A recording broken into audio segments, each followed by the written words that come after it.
بسم اللہ الرحمن الرحیم۔ جیسا کہ ہم سید ابو الاعلیٰ مودودی رحمۃ اللہ علیہ کی کتاب اسلامی نظام زندگی اور اس کے بنیادی تصورات کے چھٹے باب کا مطالعہ کر رہے ہیں۔ اس باب سے ہمارا آج کا موضوع ہے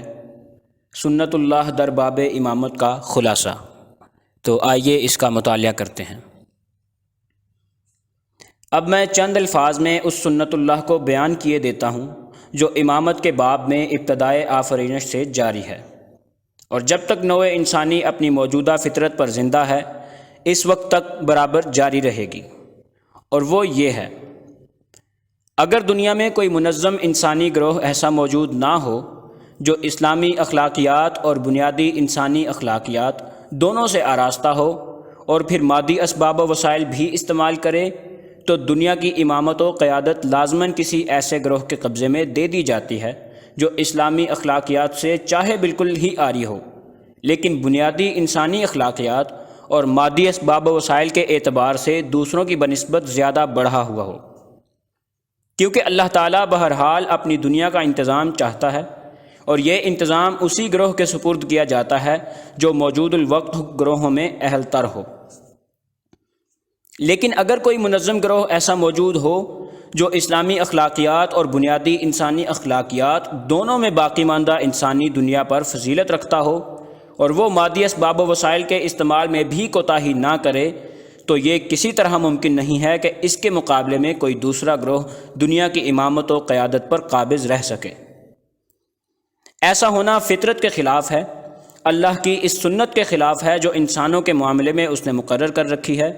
ان وعدوں کے خلاف ہے جو اللہ نے اپنی کتاب میں مومنین صالحین سے کیے ہیں، اور اللہ ہرگز فساد پسند نہیں کرتا کہ اس کی دنیا میں ایک صالح گروہ انتظام عالم کو ٹھیک ٹھیک اس کی رضا کے مطابق درست رکھنے والا موجود ہو، اور پھر بھی وہ مفسدوں ہی کے ہاتھ میں اس انتظام کی باغ ڈور رہنے دے، مگر یہ خیال رہے کہ اس کا نتیجے کا ظہور صرف اسی وقت ہو سکتا ہے جبکہ ایک جماعت صالحہ ان اوصاف کی موجود ہو۔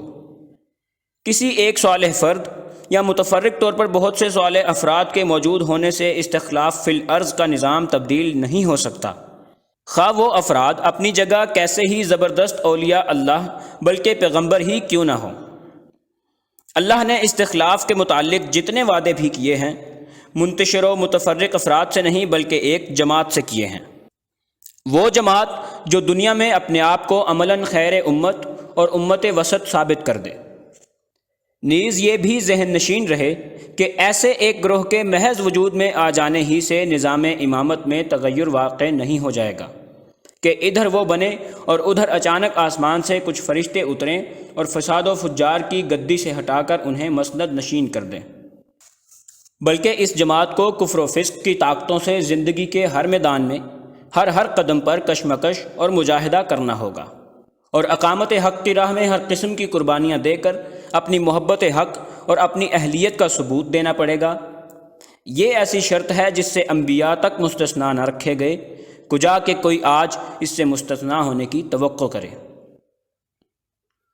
مادی طاقت اور اخلاقی طاقت کے تناسب کے باب میں قرآن اور تاریخ کے غیر مطالعے سے جو سنت اللہ میں سمجھا ہوں وہ یہ ہے کہ جہاں اخلاقی طاقت کا سارا انحصار صرف بنیادی انسانی اخلاقیات پر ہو وہاں مادی وسائل بڑی اہمیت رکھتے ہیں،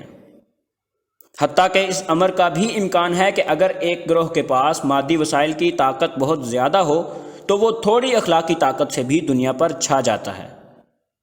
اور دوسرے گروہ اخلاقی طاقت میں فائق تر ہونے کے باوجود محض وسائل کی کمی کے باعث دبے رہتے ہیں۔ لیکن جہاں اخلاقی طاقت اسلامی اور بنیادی دونوں قسم کے اخلاقیات کا پورا زور شامل ہو وہاں مادی وسائل کی انتہائی کمی کے باوجود اخلاق کو آخر کار ان تمام طاقتوں پر غلبہ حاصل ہو کر رہتا ہے جو مجرد بنیادی اخلاقیات اور مادی سر و سامان کے بلبوتے پر اٹھی ہوں۔ اس نسبت کو یوں سمجھیے کہ بنیادی اخلاقیات کے ساتھ اگر 100 درجے مادی طاقت کی ضرورت ہوتی ہے تو اسلامی بنیادی اخلاقیات کی مجموعی قوت کے ساتھ صرف 25 درجے مادی طاقت کافی ہو جاتی ہے، باقی 75% قوت کی کمی کو محض اسلامی اخلاق کا زور پورا کر دیتا ہے۔ بلکہ نبی صلی اللہ علیہ وآلہ وسلم کے عہد کا تجربہ تو یہ بتاتا ہے کہ اسلامی اخلاق اگر اس پیمانے کا ہو جو حضور صلی اللہ علیہ وآلہ وسلم اور آپ کے صحابہ کا تھا تو صرف 5% مادی طاقت سے بھی کام چل جاتا ہے۔ یہی حقیقت ہے کہ جس کی طرف قرآن کی سورہ الانفال میں اللہ تعالیٰ نے ارشاد فرمایا، اگر تم میں سے 20 صابر آدمی ہوں تو وہ 200 پر غالب آ جائیں گے۔ یہ آخری بات جو میں نے عرض کی ہے اسے محض خوش عقیدگی پر محمول نہ کیجیے اور نہ گمان کیجیے کہ میں کسی معجزے اور کرامت کا آپ سے ذکر کر رہا ہوں۔ نہیں، یہ بالکل فطری حقیقت ہے جو اسی عالم اسباب میں قانون علت و معلول کے تحت پیش آتی ہے اور ہر وقت رونما ہو سکتی ہے اگر اس کی علت موجود ہو۔ میں مناسب سمجھتا ہوں کہ آگے بڑھنے سے پہلے چند الفاظ میں اس کی تشریح کر دوں کہ اسلامی اخلاقیات سے، جن میں بنیادی اخلاقیات خود بخود شامل ہیں، مادی اسباب کی 75% بلکہ 95% کمی کس طرح پوری ہو جاتی ہے۔ اس چیز کو سمجھنے کے لیے آپ ذرا خود اپنے زمانے ہی کی بین الاقوامی صورتحال پر ایک نگاہ ڈال کر دیکھیے۔ ابھی آپ کے سامنے وہ فساد عظیم جو آج سے 5.5 سال پہلے شروع ہوا تھا، جرمنی کی شکست پر ختم ہوا ہے اور جاپان کی شکست بھی قریب نظر آ رہی ہے۔ جہاں تک بنیادی اخلاقیات کا تعلق ہے اور ان کے اعتبار سے اس فساد کے دونوں فریق تقریباً مساوی ہیں، بلکہ بعض پہلوؤں سے جرمنی اور جاپان نے اپنے حریفوں کے مقابلے میں زیادہ زبردست اخلاقی طاقت کا ثبوت دیا ہے۔ جہاں تک علوم طبعی اور ان کے عملی استعمال کا تعلق ہے، اس میں بھی دونوں فریق برابر ہیں، بلکہ اس مقابلے میں کم از کم جرمنی کی فوقیت تو کسی سے مخفی نہیں ہے۔ مگر صرف ایک چیز ہے جس میں ایک فریق دوسرے فریق سے بہت زیادہ بڑھا ہوا ہے، اور وہ ہے مادی اسباب کی موافقت۔ اس کے پاس آدمی اپنے دونوں حریفوں جرمنی اور جاپان سے کئی گنا زیادہ ہیں۔ اسے مادی وسائل ان کی بنسبت بدرجہ زیادہ حاصل ہیں، اس کی جغرافی پوزیشن ان سے بہتر ہے، اور اسے تاریخی اسباب نے ان کے مقابلے میں بہت زیادہ بہتر حالات فراہم کر دیے ہیں۔ اسی وجہ سے اسے فتح نصیب ہوئی ہے، اور اسی وجہ سے آج کسی ایسی قوم کے لیے بھی جس کی تعداد کم ہو اور جس کی دسترس میں مادی وسائل کم ہوں، اس امر کا کوئی امکان نظر نہیں آتا کہ وہ کثیر التعداد، کثیر الوسائل قوموں کے مقابلے میں سر اٹھا سکے، خواہ وہ بنیادی اخلاقیات میں اور طبعی علوم کے استعمال میں ان سے کچھ بڑھ ہی کیوں نہ جائے۔ یہ کہ بنیادی اخلاقیات اور طبعی علوم کے بل پر اٹھنے والی قوم کا معاملہ دو حال سے خالی نہیں ہو سکتا۔ یا تو وہ خود اپنی قومیت کی پرستار ہوگی اور دنیا کو اپنے لیے مسخر کرنا چاہے گی، یا پھر وہ کچھ عالمگیر اصولوں کی حامی بن کر اٹھے گی اور دوسری قوموں کو ان کی طرف دعوت دے گی۔ پہلی صورت میں تو اس کے لیے کامیابی کی کوئی شکل بجز اس کے ہے ہی نہیں کہ وہ مادی طاقت اور وسائل میں دوسروں سے فائق تر ہو، کیونکہ وہ تمام قومیں جن پر اس کی حرص اقتدار کی زد پڑ رہی ہوگی انتہائی غصہ اور نفرت کے ساتھ اس کی مزاحمت کریں گی اور اس کا راستہ روکنے میں اپنی حد تک کوئی کسر نہ اٹھا رکھیں گی۔ رہی دوسری صورت تو اس میں بلا شبہ اس کا امکان تو ضرور ہے کہ قوموں کے دل و دماغ خود بخود اس کی اصولی دعوت سے مسخر ہوتے چلے جائیں اور اسے مزاحمتوں کو راستے سے ہٹانے میں بہت تھوڑی قوت استعمال کرنی پڑے، لیکن یہ یاد رہنا چاہیے کہ دل صرف چند خوش آئند اصولوں ہی سے مسخر نہیں ہو جایا کرتے،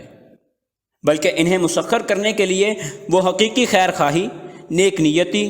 راست بازی، بے غرضی، فراخ دلی، فیاضی، ہمدردی اور شرافت و عدالت درکار ہے جو جنگ اور صلح، فتح اور شکست، دوستی اور دشمنی، تمام حالات کی کڑی آزمائشوں میں کھری اور بے لوث ثابت ہو۔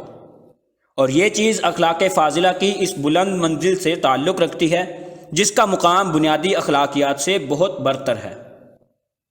یہی وجہ ہے کہ مجرد بنیادی اخلاقیات اور مادی طاقت کے بل پر اٹھنے والے خواہ کھلے قوم پرست ہوں یا پوشیدہ قوم پرستی کے ساتھ کچھ عالمگیر اصولوں کی دعوت و حمایت کا ڈھونگ رچائیں، آخر کار ان کی ساری جد و جہد اور کشمکش خالص شخصی یا طبقاتی یا قومی خود غرضی پر ہی آ کر ٹھہرتی ہے، جیسا کہ آج آپ امریکہ، برطانیہ اور روس کی سیاست خارجیہ میں نمایاں طور پر دیکھ سکتے ہیں۔ ایسی کشمکش میں یہ ایک بالکل فطری امر ہے کہ ہر قوم دوسری قوم کے مقابلے میں ایک چٹان بن کر کھڑی ہو جائے، اپنی پوری اخلاقی و مادی طاقت اس کی مزاحمت میں صرف کر دے اور اپنے حدود میں اسے ہرگز راہ دینے کے لیے تیار نہ ہو۔ جب تک کہ مخالف کی برتر مادی قوت اس کو پیس کر نہ رکھ دے۔ اچھا، اب ذرا تصور کیجئے کہ اسی ماحول میں ایک ایسا گروہ، خواہ وہ ابتداً ایک ہی قوم میں سے اٹھا ہو مگر قوم کی حیثیت سے نہیں بلکہ ایک جماعت کی حیثیت سے اٹھا ہو، پایا جاتا ہے، جو شخصی، طبقاتی اور قومی خود غرضیوں سے بالکل پاک ہے۔ اس کی سعی و جہد کی کوئی غرض اس کے سوا نہیں ہے کہ وہ نوع انسانی کی فلاح چند اصولوں کی پیروی میں دیکھتا ہے اور انسانی زندگی کا نظام ان پر قائم کرنا چاہتا ہے۔ ان اصولوں پر جو سوسائٹی وہ بناتا ہے اس میں قومی و وطنی اور طبقاتی و نسلی امتیازات بالکل مفقود ہیں۔ تمام انسان اس میں یکساں حقوق اور مساوی حیثیت سے شامل ہو سکتے ہیں۔ اس میں رہنمائی و قیادت کا منصب ہر اس شخص یا مجموعہ اشخاص کو حاصل ہو سکتا ہے جو ان اصولوں کی پیروی میں سب پر فوقیت لے جائے، قطع نظر اس سے کہ اس کی نسلی و وطنی قومیت کچھ ہی ہو۔ حتیٰ کہ اس میں اس امر کا بھی امکان ہے کہ اگر مفتوح ایمان لا کر اپنے آپ کو صالح ثابت کر دے تو فاتح اپنی سرفروشیوں اور جانفشانیوں کے سارے ثمرات اس کے قدموں میں لا کر رکھ دے اور اس کو امام مان کر خود مقتدی بننا قبول کر لے۔ یہ گروہ جب اپنی دعوت لے کر اٹھتا ہے تو وہ لوگ جو اس کے اصولوں کو چلنے دینا نہیں چاہتے اس کی مزاحمت کرتے ہیں اور اس طرح فریقین میں کشمکش شروع ہو جاتی ہے۔ مگر اس کشمکش میں جتنی شدت بڑھتی جاتی ہے، یہ گروہ اپنے مخالفوں کے مقابلے میں اتنے ہی زیادہ افضل و اشرف اخلاق کا ثبوت دیتا چلا جاتا ہے۔ وہ اپنے ہی طرز عمل سے ثابت کر دیتا ہے کہ واقعی وہ خلق اللہ کی بھلائی کے سوا کوئی دوسری غرض پیش نظر نہیں رکھتا۔ اس کی دشمنی اپنے مخالفوں کی ذات یا قومیت سے نہیں بلکہ صرف ان کی ضلالت و گمراہی سے ہے، جسے وہ چھوڑ دیں تو وہ اپنے خون کے پیاسے دشمن کو بھی سینے سے لگا سکتا ہے۔ اسے لالچ ان کے مال و دولت یا ان کی تجارت و صنعت کا نہیں بلکہ خود انہی کی اخلاقی اور روحانی فلاح کا ہے، جو حاصل ہو جائے تو ان کی دولت انہی کو مبارک رہے۔ وہ سخت سے سخت آزمائش کے موقعوں پر بھی جھوٹ، دغا اور مکر و فریب سے کام نہیں لیتا، ٹیڑھی چالوں کا جواب بھی سیدھی تدبیروں سے دیتا ہے، انتقام کے جوش میں ظلم و زیادتی پر آمادہ نہیں ہوتا، جنگ کے سخت لمحوں میں بھی اپنے اصولوں کی پیروی نہیں چھوڑتا جن کی دعوت دینے کے لیے وہ اٹھا ہے۔ سچائی، وفائے عہد اور حسن معاملت پر ہر حال میں قائم رہتا ہے، بے لاگ انصاف کرتا ہے اور امانت و دیانت کے اس معیار پر پورا اترتا ہے جسے ابتداءً اس دنیا کے سامنے معیار کی حیثیت سے پیش کیا گیا تھا۔ مخالفین کی زانی، شرابی، جواری اور سنگ دل و بے رحم فوجوں سے جب اس گروہ کے خدا ترس، پاک باز، عبادت گزار، نیک دل اور رحیم و کریم مجاہدوں کا مقابلہ پیش آتا ہے تو فرداً فرداً ان کی انسانیت، ان کی درندگی و حیوانیت پر فائق نظر آتی ہے۔ وہ ان کے پاس زخمی یا قیدی ہو کر آتے ہیں تو یہاں ہر طرف نیکی، شرافت اور پاکیزگی اخلاق کا ماحول دیکھ کر ان کی آلودہ نجاست روحیں پاک ہونے لگتی ہیں، اور یہ وہاں گرفتار ہو کر جاتے ہیں تو ان کا جوہر انسانیت اس تاریک ماحول میں اور زیادہ چمک اٹھتا ہے۔ انہیں کسی علاقے پر غلبہ حاصل ہوتا ہے تو مفتوح آبادی کو انتقام کی جگہ عفو، ظلم و جور کی جگہ رحم و انصاف، شقاوت کی جگہ ہمدردی، تکبر و نخوت کی جگہ حلم و تواضع، گالیوں کی جگہ دعوت خیر، جھوٹے پروپیگنڈوں کی جگہ اصول حق کی تبلیغ کا تجربہ ہوتا ہے، اور وہ یہ دیکھ کر اش اش کرنے لگتے ہیں کہ فاتح سپاہی نہ ان سے عورتیں مانگتے ہیں، نہ دبے پاؤں مال ٹٹولتے پھرتے ہیں، نہ ان کی معاشی طاقت کو کچلنے کی فکر ہوتی ہے، نہ ان کی قومی عزت کو ٹھوکر مارتے ہیں، بلکہ انہیں اگر کچھ فکر ہے تو یہ کہ جو ملک اب ان کے چارج میں ہے اس کے باشندوں میں سے کسی کی عصمت خراب نہ ہو، کسی کے مال کو نقصان نہ پہنچے، کوئی اپنے جائز حقوق سے محروم نہ ہو،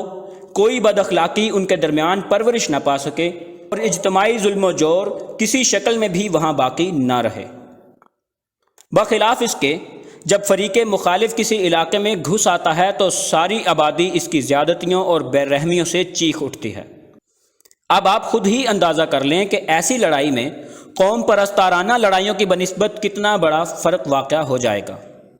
ظاہر ہے کہ ایسے مقابلے میں بالا تر انسانیت کم تر مادی سر و سامان کے باوجود اپنے مخالفوں کی آہن پوش حیوانیت کو آخر کار شکست دے کر رہے گی۔